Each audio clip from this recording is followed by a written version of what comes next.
for every time that we have a presentation, we always make this statement, even when we do a video. So, and that statement is, the statements and views of our speakers do not necessarily reflect the views of the Minneapolis Theosophical Society. I should say most of the time they do, but we just have to make that statement. And now I would like to introduce our wonderful speaker. And I'm going to just keep this on and go ahead and read my bio for John. So welcome, John. John Sameluk was born 343 miles north of Minneapolis, which is actually Thunder Bay, and in Minnesota. He now lives 1,222 miles south of Minneapolis in New Orleans, Louisiana, where he serves as secretary of the Theosophical Society and New Orleans Study Center.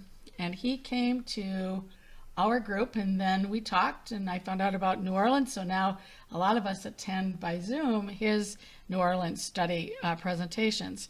And I invited him to this presentation now because we heard it there and liked it a lot. So he was introduced to the Theosophical Society in America by Fritz and Dora Kuntz in 1970 while participating in a seminar at Camp Inderleia. I think is that how I say it, Susan?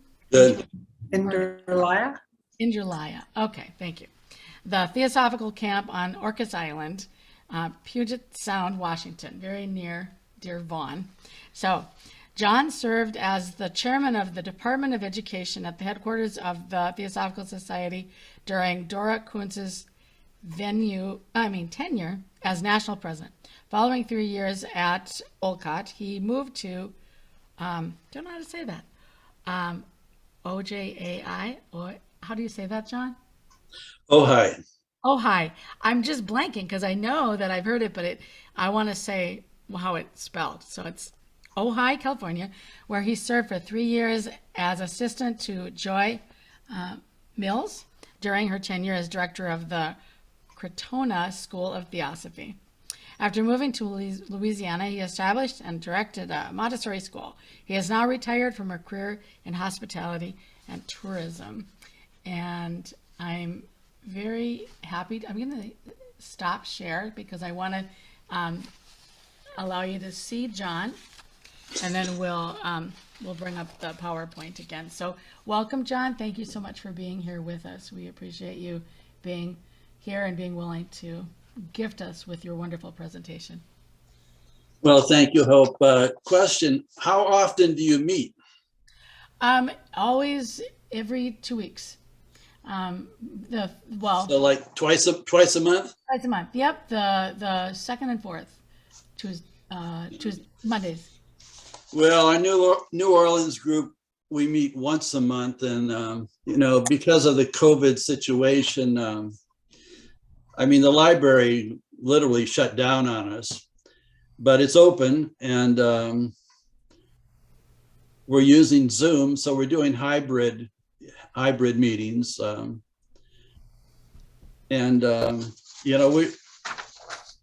we used to get a pretty good turnout, at the library every month, but right now, with this COVID situation, like everybody else, we're just hoping, things will get back to the new normal, whatever that is.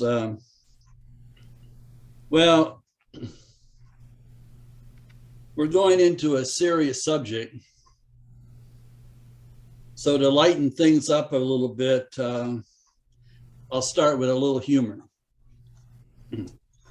Back in the day, a prerequisite for enrollment in the School of Yoga was a class in Yoga Sutras 101. And there were no textbooks. And the student was required to memorize 196 aphorisms or short verses. And after one or many lifetimes of practice, the student was given an oral examination. And if he passed the exam, he became a rishi. So rishi is a Sanskrit term for an enlightened being, a seer, or we could say yogi. So tonight, the topic, as you know, is a summary of the Yoga Sutras. And the Yoga Sutras are a collection of 196 Sanskrit aphorisms on the theory and practice of yoga. And the word yoga is derived from the Sanskrit root spelled Y-U-J, meaning to join or to unite. And as per yogic scripture, the practice of yoga leads to the union of the individual consciousness with that of the universal consciousness. So Jivatma, and as many of us know these words, Paramatma. So yoga leads to a perfect harmony between the mind and body of man and nature. So we begin with the 8 limbs of yoga, which include the yamas. The Sanskrit word yama translates into English as restraint. In the Yoga Sutras, the yamas and their complement, the niyamas, represent a series of right living or ethical rules within yoga philosophy. And the yamas were explained in detail by Patanjali in his Yoga Sutras as the first step of the 8-fold path of yogic philosophy and practice for attaining enlightenment and union of the mind, body, and soul. So the sutras may be regarded as preparation for the exploration of the wisdom tradition that we know as Theosophy, or even the Bhagavad Gita. So the sutras are a preparation for the exploration of the student's true nature or self. And Hope has a slide for you, the book cover.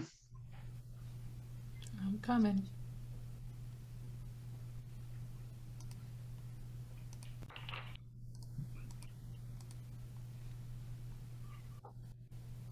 Is it showing? Okay, I can see it. Okay, good. One of the most significant texts published under the Quest imprint of the Theosophical Society in America is I.K. Taimni's The Science of Yoga.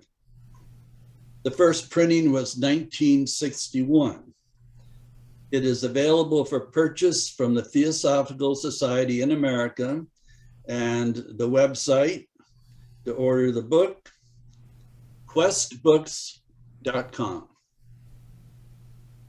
So Taimni was born in 1898 in Uttar Pradesh, that's a state in northern India. And when he was 21 years old, he was admitted as a member of the Theosophical Society.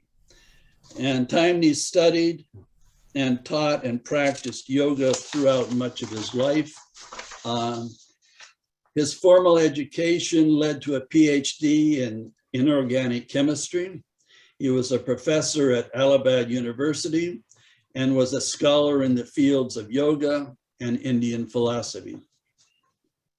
According to Joy Mills, Dr. Taimni never visited the United States. He was loath to travel. And although invited several times to visit Crotona, as well as the American section of the Theosophical Society, which we know is in Wheaton, he always refused. His incarnation ended in 1978. So his book should be on the top shelf of the library of any serious student of Theosophy.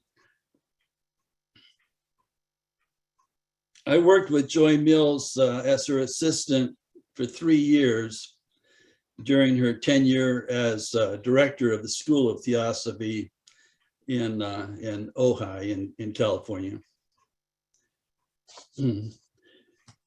I want to mention Ravi Ravindra. There's a wonderful 4-part webinar on the sutras by Ravi Ravindra, and the series is available on the YouTube channel of the Theosophical Society. I was fortunate to have had the opportunity, to meet Ravi when I was working at Crotona.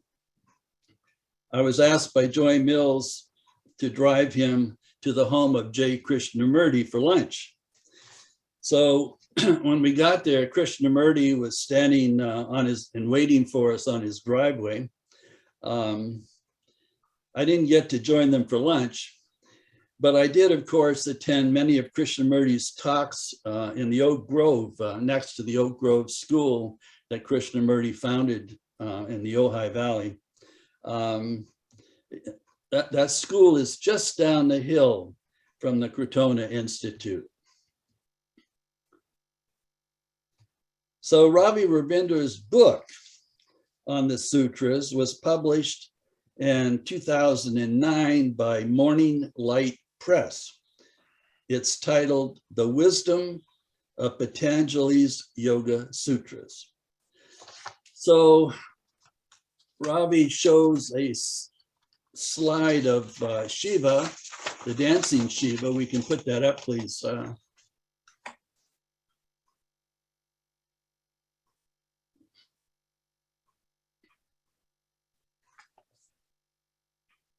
So in Ravi's 4-part webinar, he introduces this image of the dancing Shiva. And Shiva we know as the patron of yoga and the Lord of dance. And Shiva symbolizes the powers of transformation and regeneration. In his webinar, Ravi introduces us to the terms Purusha and Prakriti, which are derived from the Sankhya school of Indian philosophy.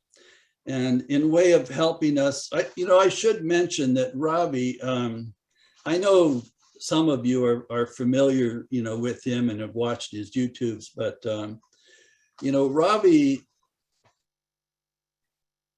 is now, retired. He's professor emeritus from Dalhousie University, which is situated in Halifax, Halifax in Nova Scotia. And during his time there as professor, he was professor both of Indian philosophy and also professor of physics.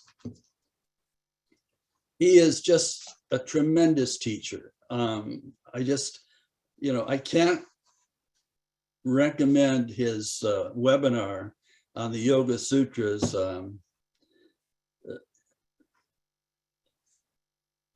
any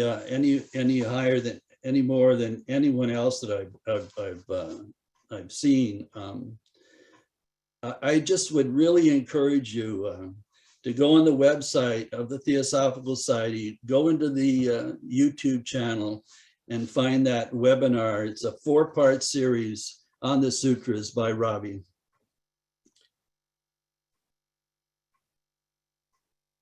So in way of helping us to intuitively grasp the esoteric meaning of these terms Purusha and Prakriti, I want to share an image with you, which is in the spirit of Valentine's Day. So we'll take the next image, please, Hope.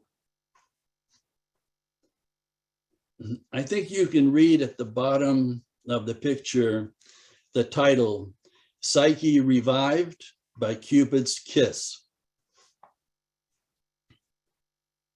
So this is Antonio Canova's masterpiece.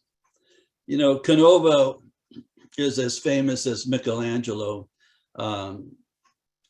Michelangelo, of course, was about 300 years earlier, but and Michelangelo, as we know, lived in Florence, but Canova, he lived in Venice. So this is his masterpiece of neoclassical sculpture in white Italian marbles. The prime version, which, you know, the first version dates to 1787, 1793. Napoleon never read the Yoga Sutras. He stole the sculpture. You know, that we'll talk about the yamas, right? We don't steal. But Napoleon stole this sculpture after his army captured Venice in 1797. And it was taken by ship to France. And the sculpture entered the Louvre Museum in Paris in 1824. The Napoleonic looting of art, which included the Italian peninsula, Spain, Portugal, Central Europe, continued for 20 years. And well, until the Congress of Vienna in 1797. No, the Congress was in 1815. That followed the downfall of Napoleon. So, and I wanted to mention in 1796, the second version of the sculpture was acquired from Canova in Rome by a Russian nobleman, and it eventually entered the Hermitage Museum in St. Petersburg. A full scale of the model for the second version is in the Metropolitan Museum of Art in New York. Canova took his inspiration for the sculpture from a 8 AD Latin narrative poem by the Roman poet Ovid. Of course, Cupid is the Roman name for the Greek god Eros. Eros was the Greek god of love, son of Aphrodite and Hermes. Psyche was one of three sisters, princesses in a Grecian kingdom. And all three sisters were beautiful, but Psyche was the most beautiful. And though Psyche is usually referred to in Roman mythology by her Greek name, her Roman name through direct translation is Anima. Venus, of course, is the Roman name for the Greek goddess of beauty, Aphrodite. So Ovid's poem tells a story, the following story. And by the way, Hope, following today's, formal presentation, we'll if we have time, we can show that 6-minute video. We were going to show it at the beginning as a meditation, but if it's okay, if we have time, we can show it, at the end. Sure. Yep. I'm So sure. let me tell you the story. This is from Ovid's poem. Cupid's mother, Venus, goddess of beauty, demanded that Psyche bring back a flask from the underworld, strictly forbidding her to open it. But Psyche's curiosity got the best of her. She opened the flask.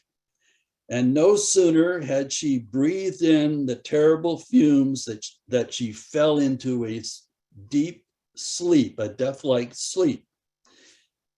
Seeing her lying motionless, Cupid rushed to her and touched her gently with the tip of his arrow to make sure that she was not dead.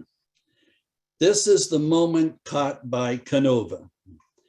Cupid lifts his beloved Psyche in a tender embrace, his face close to hers. Psyche lets herself sink slowly backwards, languorously taking her lover's head between her hands. At the close of the tale, the gods decide in council to grant Cupid Psyche's hand in marriage and they accorded her immortality, making her the goddess of the soul. So I think we can accept the figure of Psyche as representing Prakriti or nature. And of course, we know in Theosophy, when we talk about nature, we're not talking about cows grazing in a pasture. We're talking about the universe, the entire universe. That is our theosophical nature.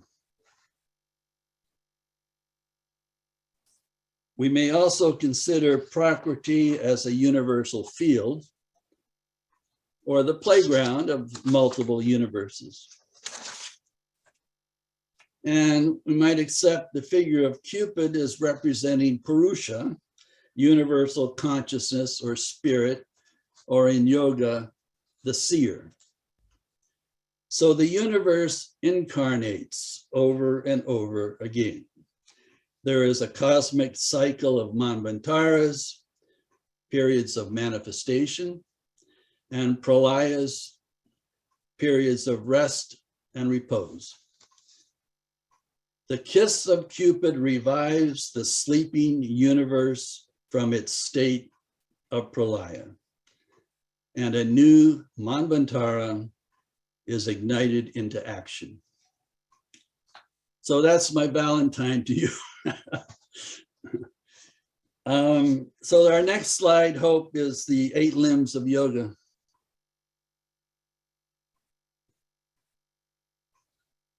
Now we'll give you a minute to just look at the slide. These are Patanjali's 8 steps.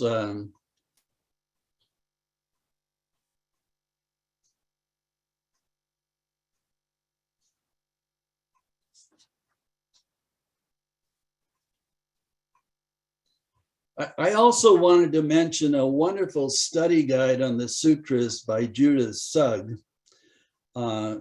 She's a member of the Theosophical Society in Portland, Oregon.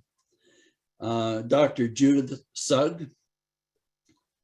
Her guide is available from the Theosophical Society. If you go on the website, it's one of the study courses.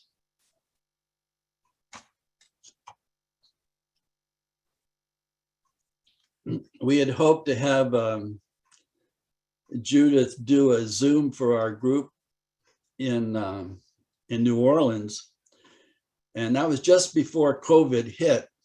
So we had the program arranged, on a Zoom presentation by Judith, but unfortunately it never happened. And, it probably will happen one day in the future. Unlike I am not a deep student of the Yoga Sutras, but I would strongly recommend perhaps in the future, that you invite Judy to your group. Yep. Actually, what happened is the hurricane. That she was going to be there she was going to do Zoom, but then you didn't have electricity. Yeah. In New Orleans, we have a term called lagniappe. It's Mardi Gras in New Orleans, you know that. Lagniappe, it means something a little extra. Well, our lagniappe last year was a hurricane named Ida. I had to leave town, had to repair my roof. So let's take the next slide.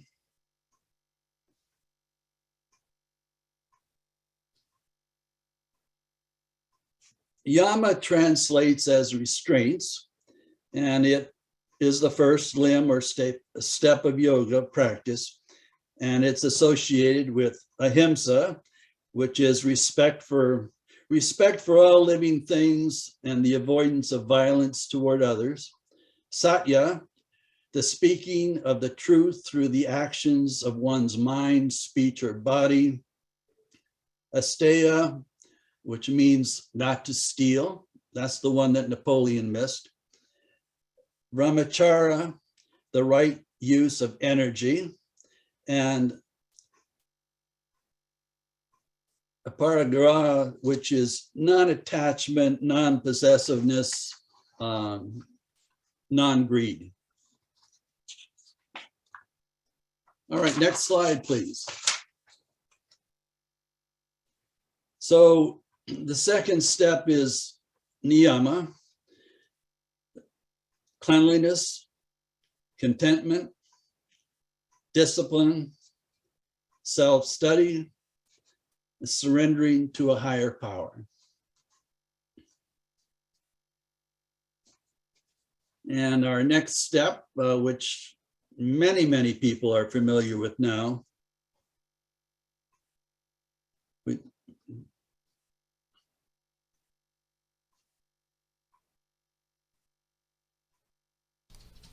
Next slide, you mean? right. Okay.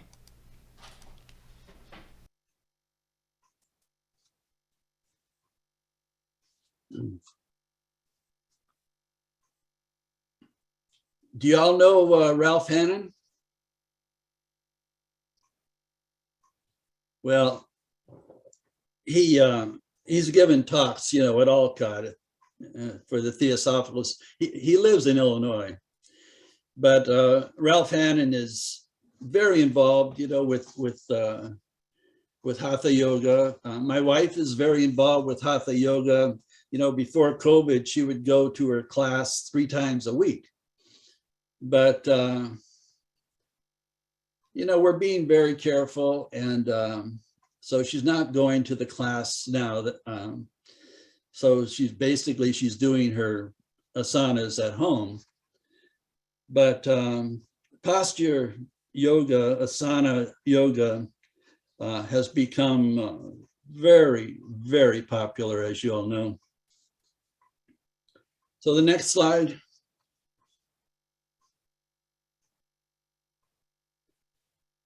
So pranayama is regulation of breath. I read that J. Krishnamurti, when he was young, he had a teacher and learned the techniques of pranayama. It's suggested, regarding pranayama, it's always suggested to first learn and practice under the guidance of a certified instructor who can see if you are performing them correctly, and she or she can make modifications to your technique. So bottom line, you have to be careful with pranayama. So next slide, please. So pratyahara translates as withdrawal of the senses. So we control our senses. To control our senses requires mastery over the flow of prana. And that's what drives the senses. And we'll talk more about prana in a few minutes. To stop the scattering of valuable and vital energy of the body or prana, we need to seek control over its flow and harmonize it. This is done through various practices, including bringing the entire focus to a single point in the body. For example, between the eyes. And the next slide.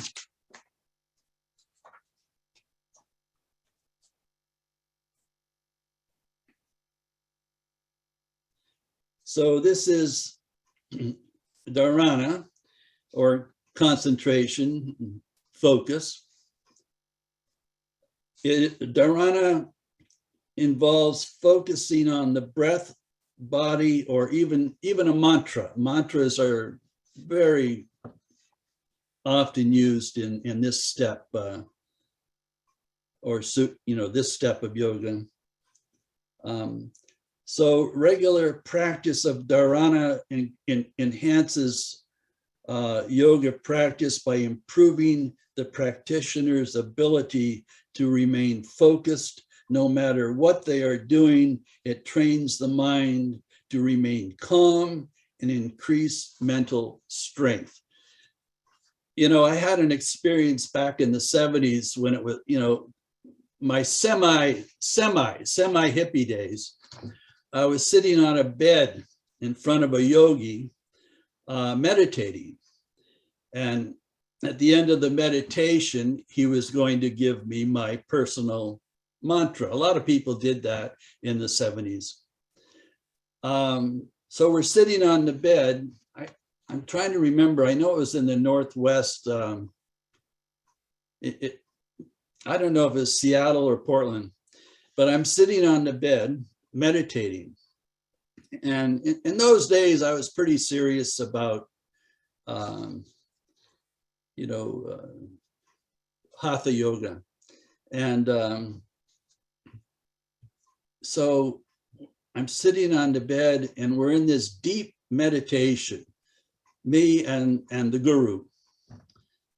And in the middle of this meditation, there's a tremendous explosion. And it turned out that the stove blew up, a gas stove.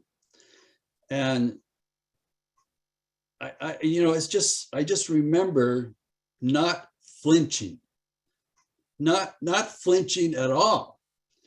And then a few minutes later, the door opened and, one of the people in the household, in the ashram or whatever, came running in and said, Baba, Baba, all excited, that, someone, had actually been near the stove when it blew up. So I just remembered that.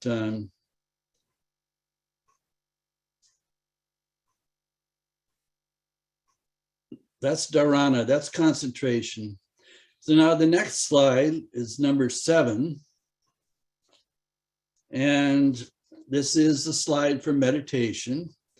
And, on the YouTube channel for the Theosophical Society, there's a resource person by the name of Juliana Cesano. And I don't know if you've had her with your group yet, but she's done some wonderful, videos on meditation. I mean, she's just, well suited for it. I mean, she does a wonderful job with her meditation videos. So I definitely recommend that you access that.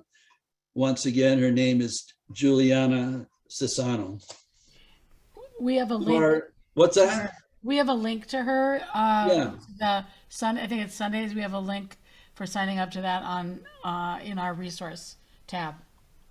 Because it was highly recommended. Yep. So our final step is number 8. So here we have samadhi. And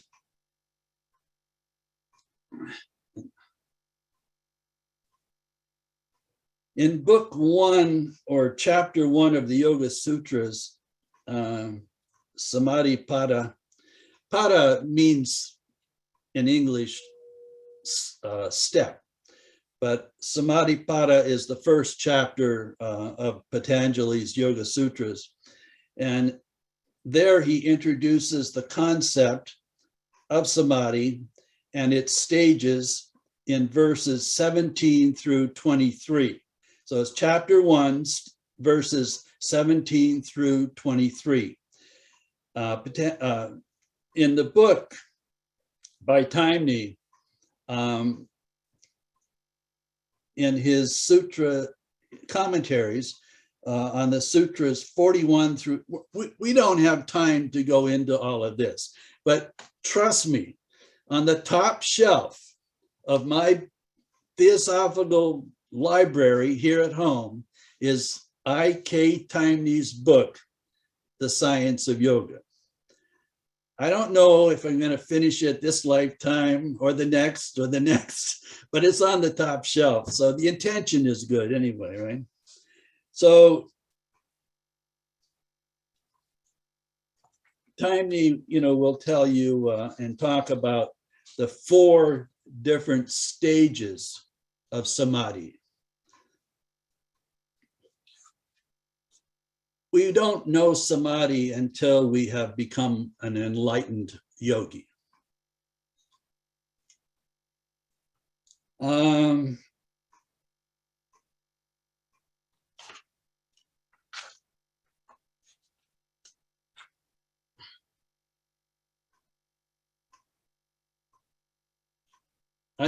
There is one that I like to mention. It's in chapter 1. It's verse number 2, and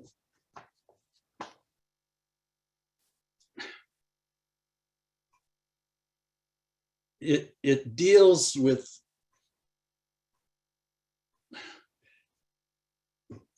the true, or it's a definition, okay, of yoga.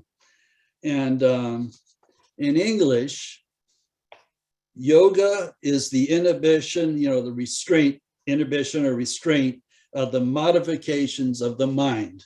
And of course, we're not talking about, the mind that we use when we go to school and read our textbooks and take our test the following day or whatever.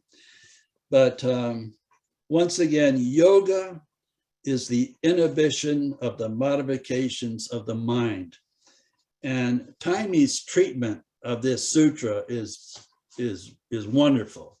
And I've had this book for 40 years and I still don't understand it.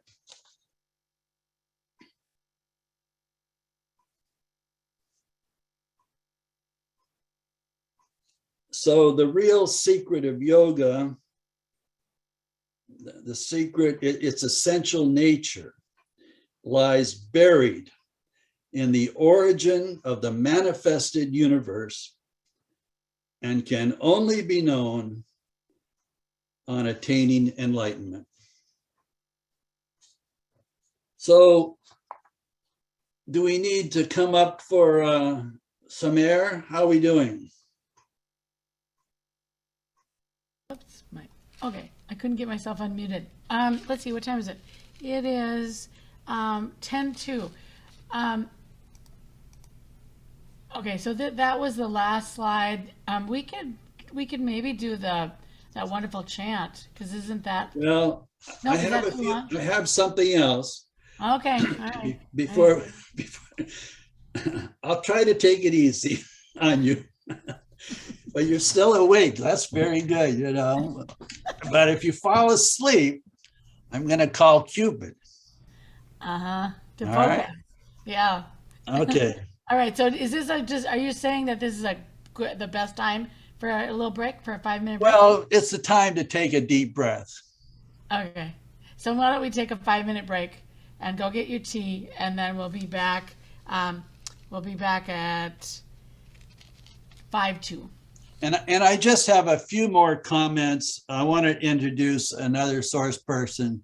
It dates back to Blavatsky, okay? And Cool. All right. we'll talk about him, and then we'll do that short video. All right. I'm going to stop the share for.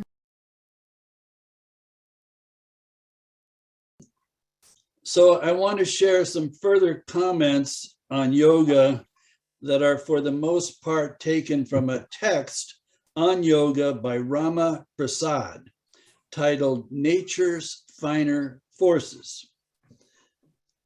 It was published in 1894 with an introduction by G.R.S. Mead, who worked closely with H.P. Blavatsky for a time, as her Mead was actually Blavatsky's private secretary. This was back in just the years just before Blavatsky died. We know that Blavatsky died in 1891. So just the years just before is when G.R.S. Mead, he was quite young at the time, but he worked very, very closely with Blavatsky. He would go on to become a very prolific translator of Gnostic and Hermetic writings. One of my favorite YouTube channels is the Gnostic channel for Stephan Heller, and in his talks. I don't know if you've shared any of Stephan Heller's talks on Gnosticism, but I would highly recommend. I put that at the top of your list. So anyway, Stephan is not going to be with us probably too many more years. He's still a young man. He's 90 years old, but he worked very, very closely with Manly P. Hall, who founded the Philosophical Research Society in Los Angeles. So Rama Prasad, he published a series of articles in the Theosophical magazine. And this is, I'm going to quote from his article here, an article on yoga. Yoga is the science of human culture in the highest sense of the word. Its purpose is the purification and strengthening of the mind. Nature herself is a great yogi, and humanity has been and is being purified into perfection by the exercise of her sleepless will. Patanjali's book, the Yoga Sutras, uses the word yoga in a double signification. The first is a state of the mind, otherwise called samadhi.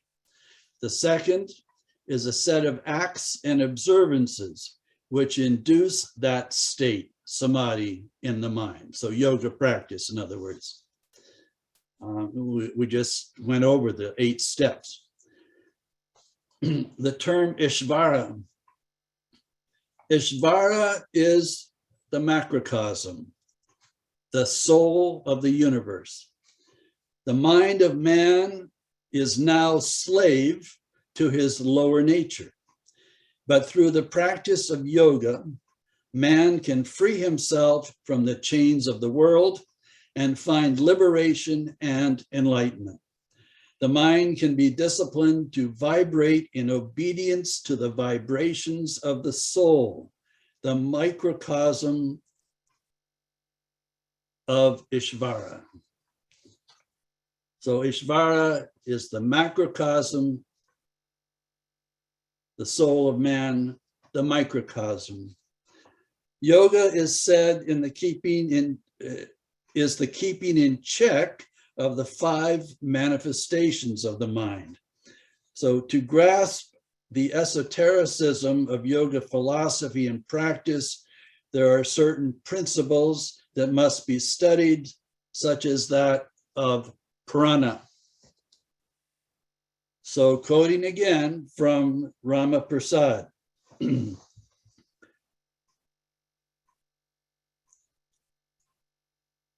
Hope, the gentleman, you don't have to take notes. There's really no test. I was just joking. All right, there's no test. All right, so the man with the pencil there. It's okay. You're fascinating. Everybody wants to write stuff down.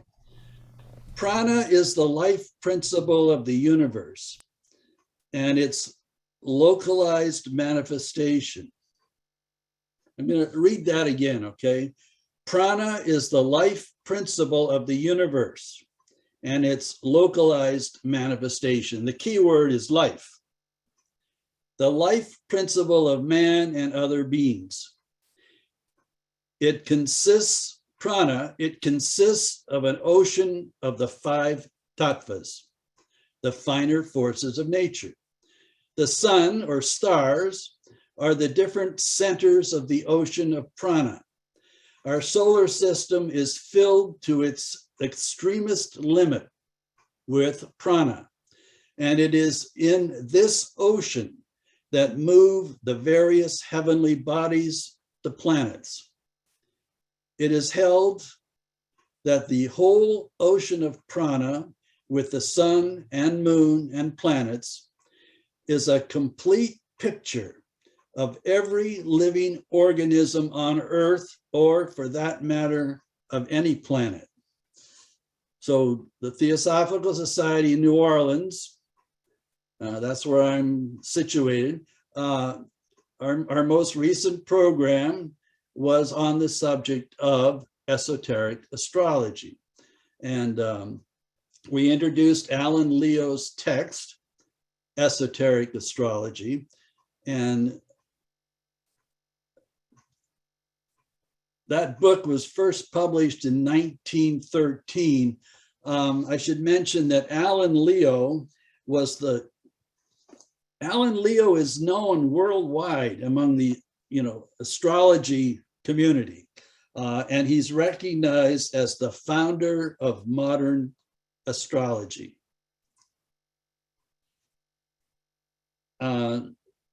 With his wife, who was a noted astrologer in her own right,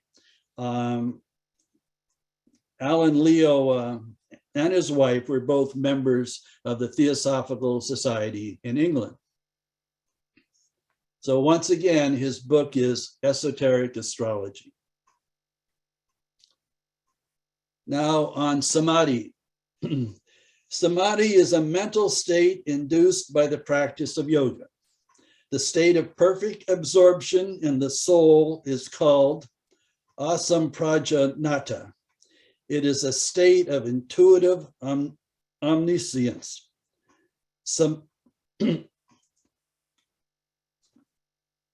Asamprajanata samadhi is the highest stage of samadhi, which is a state of bliss obtained when the yogi has realized the nature of the true or higher self.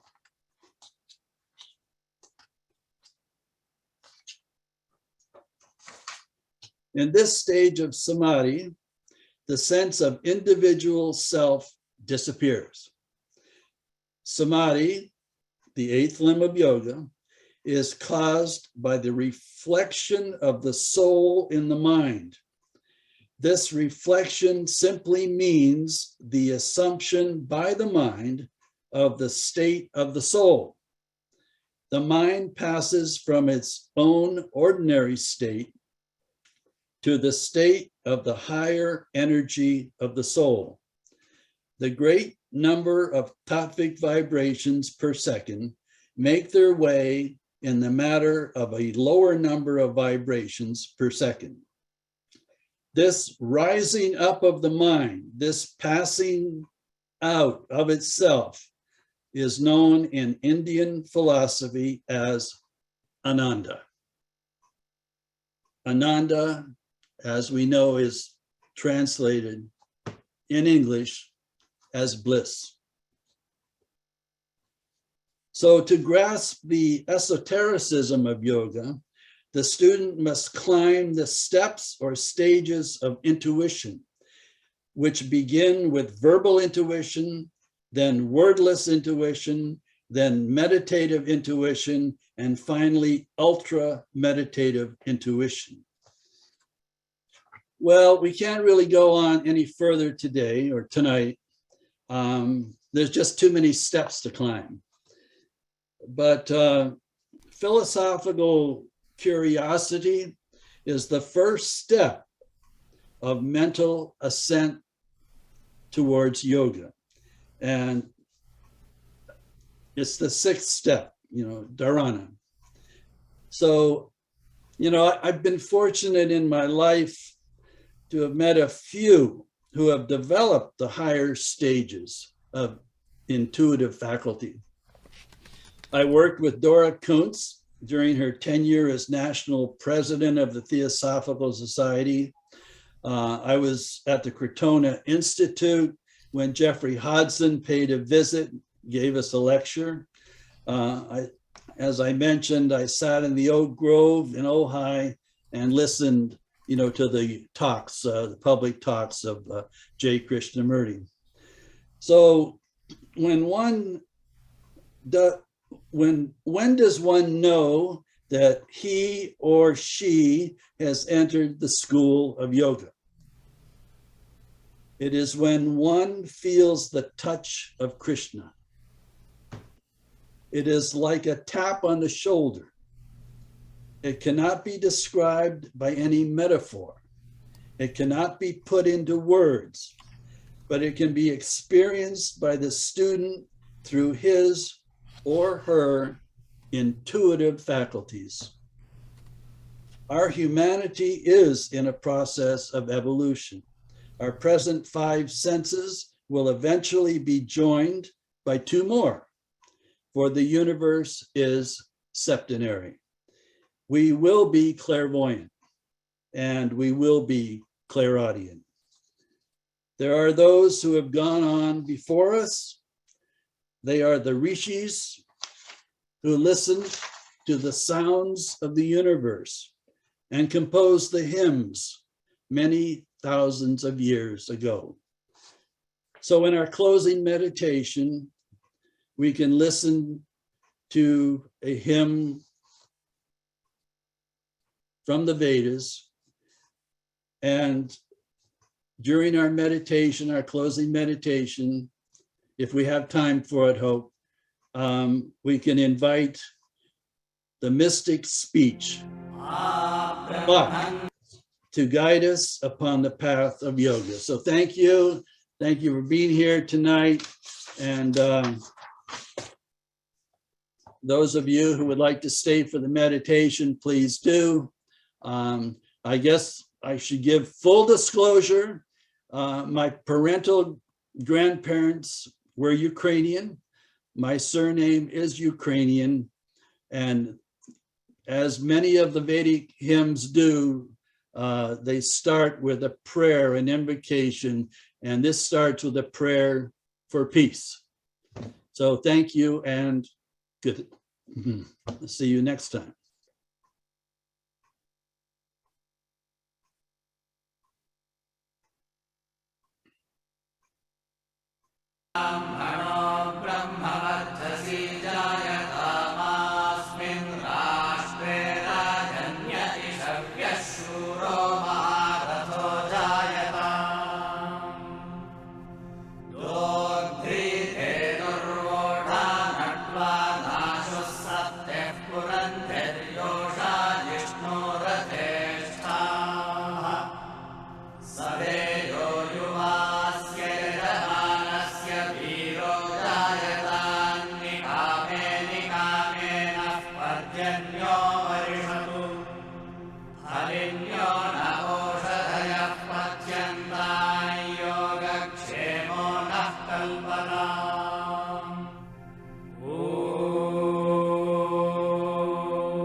आर्द्रस्य चित्प्रभातिरुच्यसे पिता प्रपाकंशास्य प्रदिशो विदुष्टरः ऋतस्य प्रेषा ऋतस्य धीतिर्विश्वायुर्विश्वे अपांसि चक्रुः यस्तुभ्यन्ताशाद्यो वा ते शिक्षात् तस्मै चिकित्वान्द्रयिन्दयस्व भद्रं कर्णेभिः शृणुयामदेवा भद्रं पश्येमाक्षभिर्यजत्राः स्थिरैरङ्गैस्तुष्टुवांसस्तनोभिर्व्यसेम देवहितं यदायुः तं पृच्छता स जगामास वेदसचीभित्वाम् ईयते सान्वीयते तस्मिन् सन्ति प्रशिशस्तस्मिन् निष्ठयाः स वाचस्य शवसः शुष्मिणस्पतिः इन्द्रश्रेष्ठानि द्रवीणानि देहि चित्तिन्दक्षस्य सुभगत्वमस्मे ओषं रयीणामरिष्टिं तनूनां स्वात्मानं वाचः सुदिनत्वमह्ना एतावो अश्म्युद्यताय जत्राः अतक्षन्दाय वो नव्यासेसम् श्रवस्य वो वाजञ्जगानाः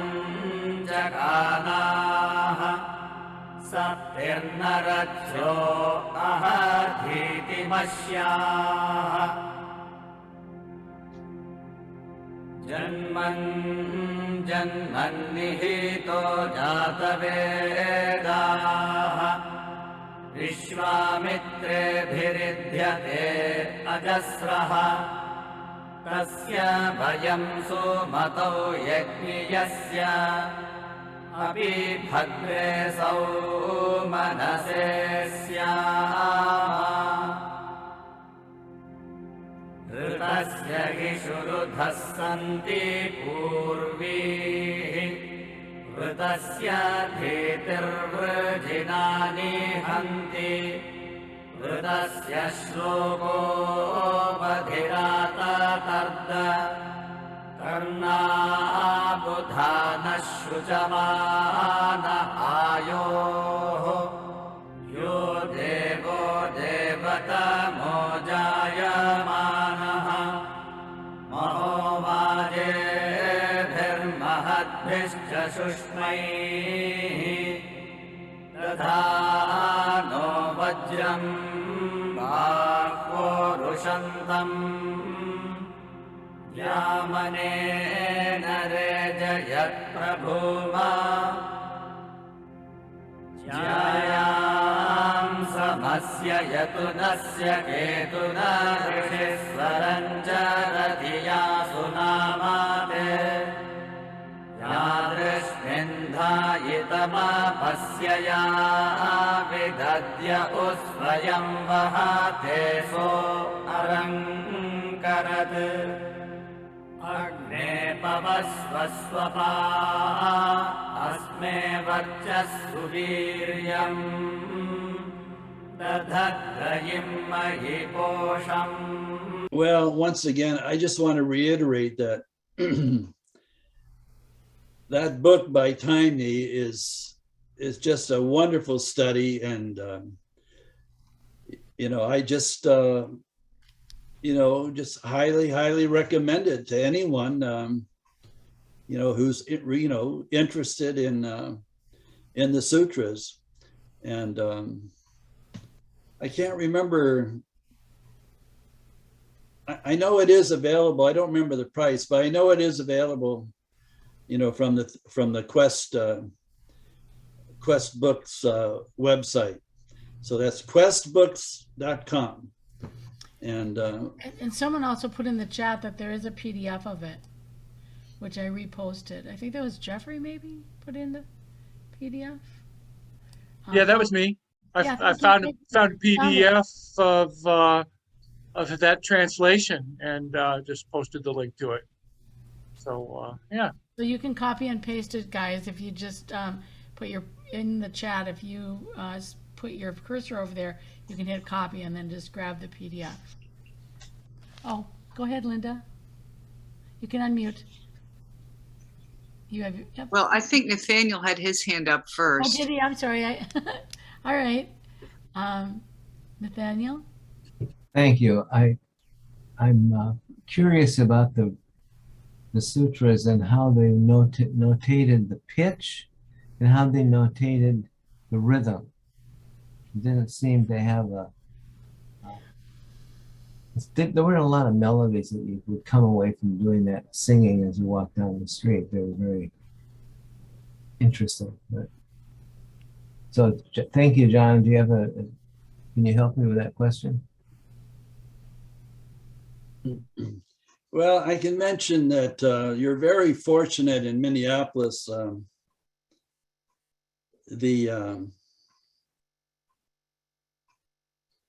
I'm trying to remember whether or not they did anything on the Vedas, but your choir, I know I have one of their CDs or albums on classical Hawaiian music, but you know, you have those concerts in Minneapolis. They're actually in St. Paul, I think. Is anyone familiar with the choir? I'm not sure which choir you mean. Are you saying that they chant the mantras? Well, they have a tremendous repertoire. I'm trying to remember if I have it here.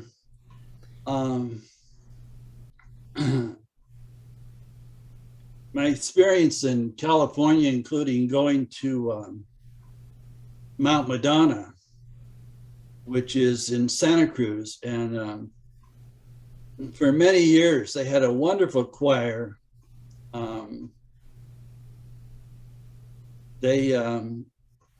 Well, their name, they recorded under the name, you know, the Mount Madonna Choir, but you know, just wonderful voices. And you know, that's a tremendous you know, resource, you know, is to find some of you know, these recordings and use them in our meditation. Are you familiar with the Kirtan Society of Minnesota? That's who you mean. Yeah, Yes, I'm part of that. I'm in Hare Krishna. Namaste. Okay. Good. Yes. But now with the pandemic, we're not, you know, we're meeting in Zoom, but we're not having the same meeting as we did before, you know, because of the situation.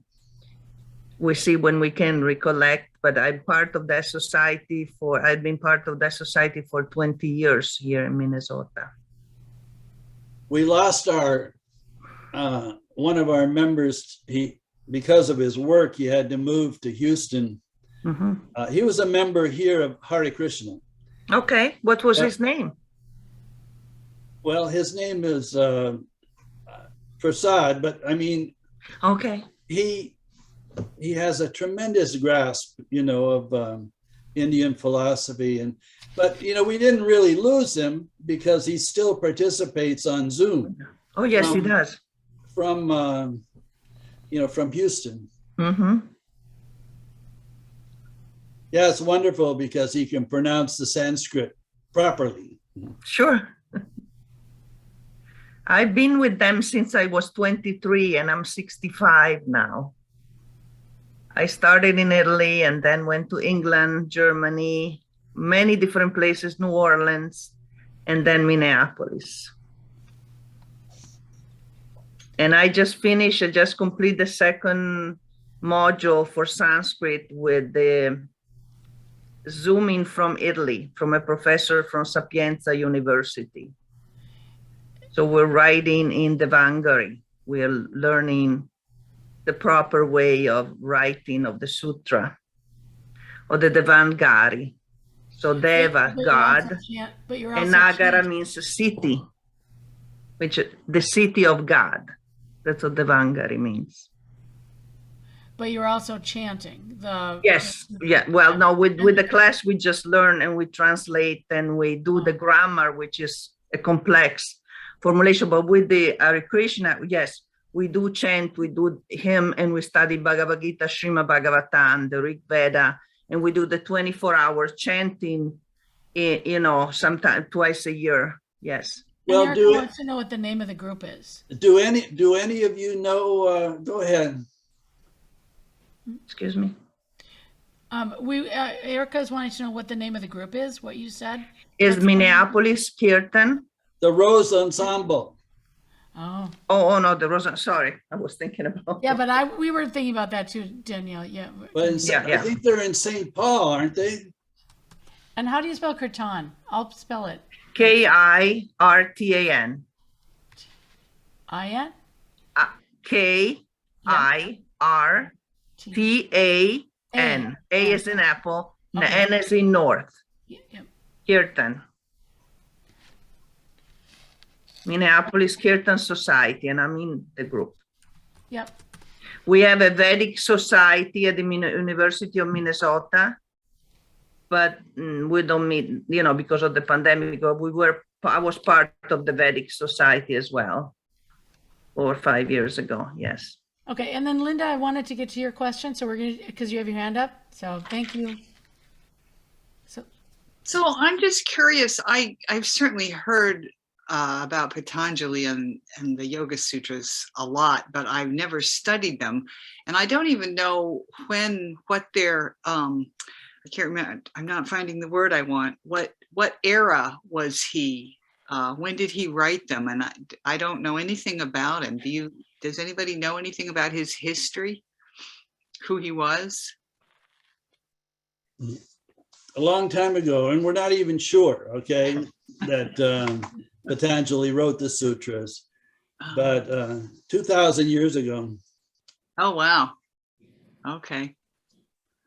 Thank you. At least. And Sanskrit is a language of knowledge, not communication. Is a language for the sages. So this is not like, let's go out and have a glass of water. Let's meet together. This is not the way we translate in Sanskrit. It has to be a very deep meaning whenever, it was, written mostly for people then they were studying, is the language of exception. That's what Sanskrit is. The beauty of Sanskrit is the language of exception to exceptions. And it seemed like it's very harsh. And we're talking 30,000 years ago. Then they seem like they had this type of language. And then at origin, they went beyond the Egyptian, beyond the pyramid, and they were speaking Sanskrit. So, this go, and we say in Italian, è una lingua di erudizione. Erudizione means is a language of culture, of knowledge, of science, and where science and spirituality is one, where everything is one, as we are. So, and usually it's a language that then is translated in group. This is, when we do the translation, we share with our teacher, I'm the only one from the United States. We're a group where there are 4 from Italy, 1 from Portugal, 1 from England. There's a lot of we're connecting with India, but there is a group in Oxford and 1 in Cambridge and St. Andrew too. They're doing great study, but it's very hard to find dictionaries. The minimum dictionary for Sanskrit, very good, is $150. And it's out of print. Grammars, the only grammar I was able to find is in French. So, it's not easy to find. This is not something you can just go to a bookstore and say, oh, could I have that? So it's interesting. It's an interesting endeavor, I call it. Yeah. So there is, is the Indo-European, like if a person speaks Russian or speaks Bulgarian or Greek, we can find so many words in the Slavic, branch where the words come straight from Sanskrit. Yeah. Even one consonant, there are more consonants than vowels. There are 56 letters. And so even just on a verb, which is like kri, I give you an example, kr means the verb to do. So kriya yoga. So that's K-R-I is a verb that means to do in Sanskrit. Even just an M indicate the whole subject. So it's amazing how It's also the a language of richness of light. the language. It's also a language of light. It's like the original Oh, language. yes, of yes, light. Absolutely. yes. Oh, yeah. Very We're cool. talking about, you know, Yeah. So I'm going to jump in and I'm going to ask Bob what your question was. You have your hand up, Bob? Yeah, Good. thank you. Alrighty. I'm interested, how did we get from 196? Am I correct? Were the 8 sutras, are they the same as aphorisms? Yes. Then how did we Well, get you from know, 100? How did we sometimes get from 196 down to 8? What is the principle or the reason for the selection of the 8? right.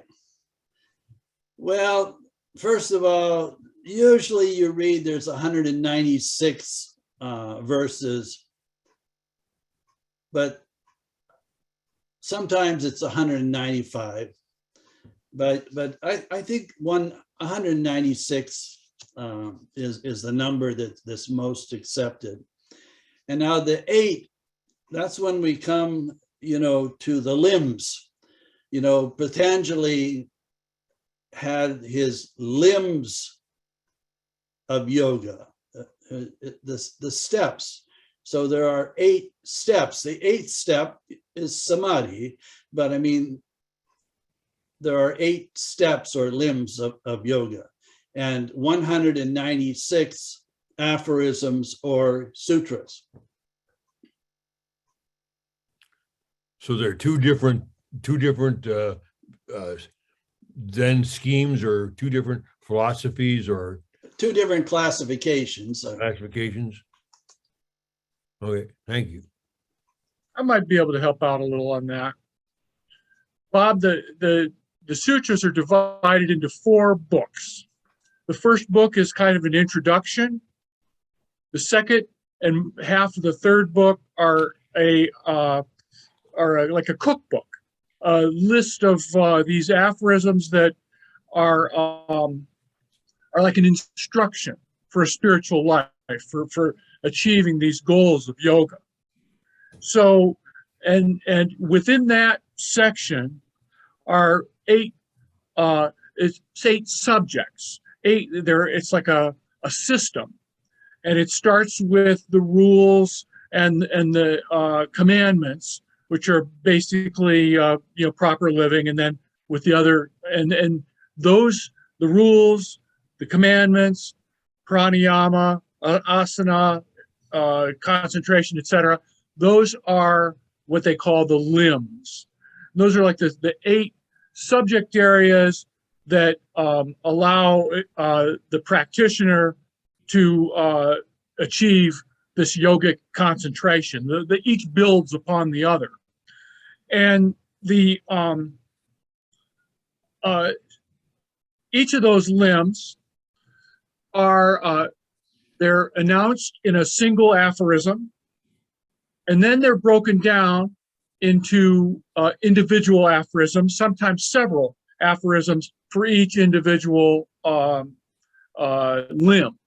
So it can so those 8 are there's maybe 30 or 40 aphorisms that pertain to those 8. And then after that, he assumes, well, what happens if we achieve these 8 and get to this samadhi, get to this ultra refined mind, get this at one-ment or yoking with the soul. And that is the effects of this. And it goes on, and it's kind of famous for their sort of psychic powers and this sort of thing. And then it goes beyond that. And as you might know, Alice Bailey, and working with the Tibetan, did a translation and commentary on the Yoga Sutras called The Light of the Soul. And it's interesting. I've done a little work with that myself. And so I don't know if that illumines your question or that, but more information. There's several other. I have a question. The number 8 the number eight is a strong indication of everything, the octave. So we have the knowledge, this eight. We can find it in many different religions. Everything has been set into a system and it goes that way. So wherever you go, you find this eight. Yeah. Thank Just you. like the notes in music. Do, re, mi, fa, sol. Like you have 7, but then you have the 8, the summa, right? So it seemed like the interesting part, and no matter where you go, you find the system where you divide in, just like when they were doing in art, when you see this beautiful representation in churches, and then you count in the big rosone, just like in Paris, different places, and you count and you multiply that, and you go back to 8. So that has everything to do with science, with quantum physics, and back to the source. That I would like to know if any of you, then you probably know more than I do, what is this number 8 coming from? I think I can help with that. Thank you. Eight is the octave. It's the same. Yes, the octave. Sounds the same. It blends the same, but Yes. it's half the intensity of the other. Yes. It, So everything goes to that, the sound, the origin, everything is in the sound and in the complexity of the 8. Then we have that and the structure of everything else, right? Is that what you're saying to me? And the frequency. The frequency, yes, yes.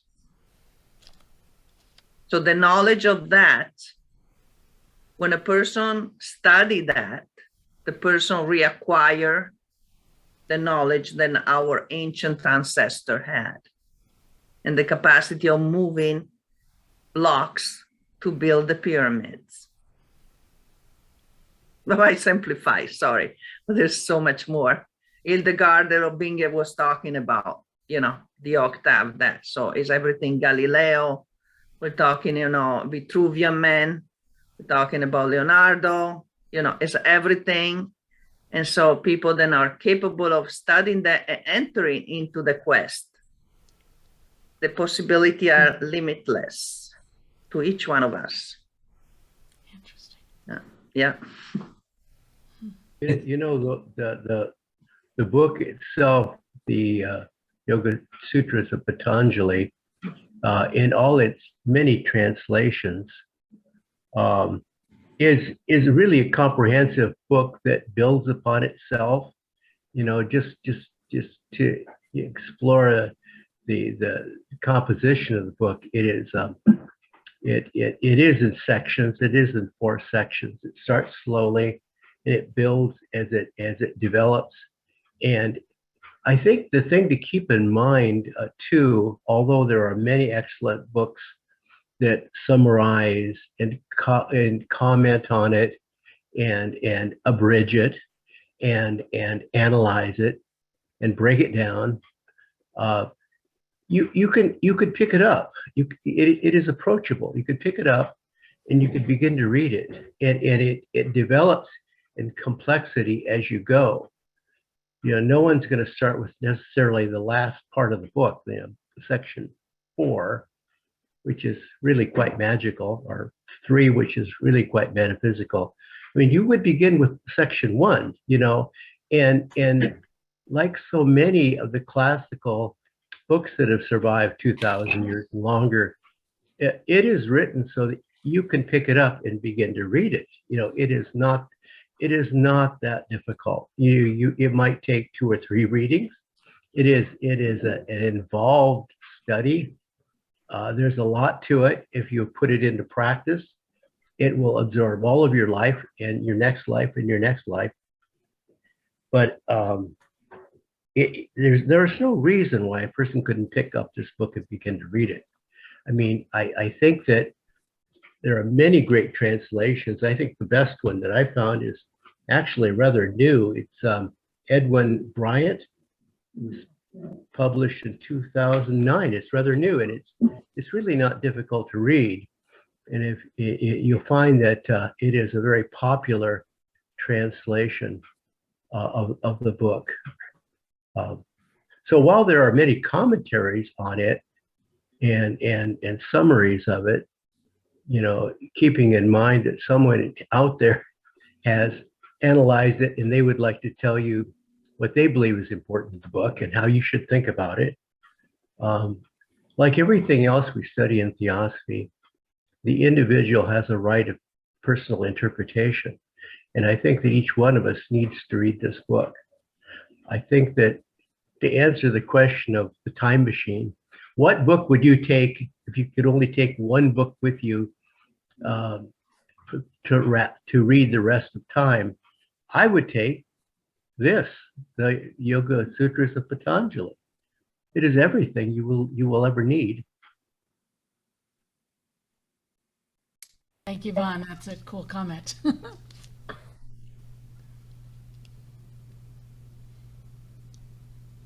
Anyone else speak up?